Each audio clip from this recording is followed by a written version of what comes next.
Welcome to vidonko.com। আমি Srabanti ma'am, তোমাদের ম্যাথসের ma'am.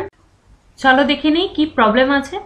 যদি tan square 45 degree minus cos square 60 degree equals to X sine 45 degree cos 45 degree into tan 60 degree হয়, তবে x এর মান নির্ণয় করো।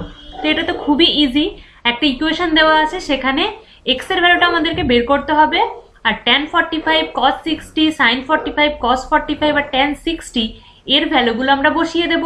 এগুলো আমরা জানি কি কি। চলো স্টার্ট করি স্টেপ বাই স্টেপ।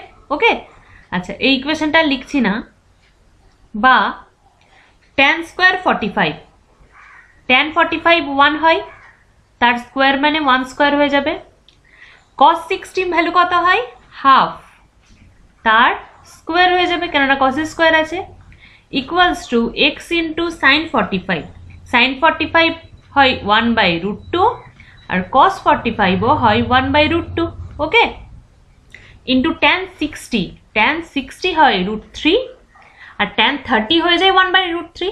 তো tan 60 বলেছে, এখানে √3 লিখে নিলাম। তো এখানে ভ্যালুগুলো লিখে নিই কি কি পুট করলাম। যেহেতু tan 45 degree equals two 1, cos 60 degree equals to half, sin 45 degree equals two 1/√2, cos 45 degree এটা 1/√2, আর কি tan 60 ডিগ্রি সেটা হচ্ছে √3। এই ভ্যালুগুলি বসিয়েছি।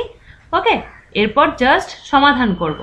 1 মাইনাস 1/4 ইকুয়ালস টু কত হবে? এক্স ইন্টু √3/2 হয়ে যাবে। √2 ইন্টু √2 মানে 2।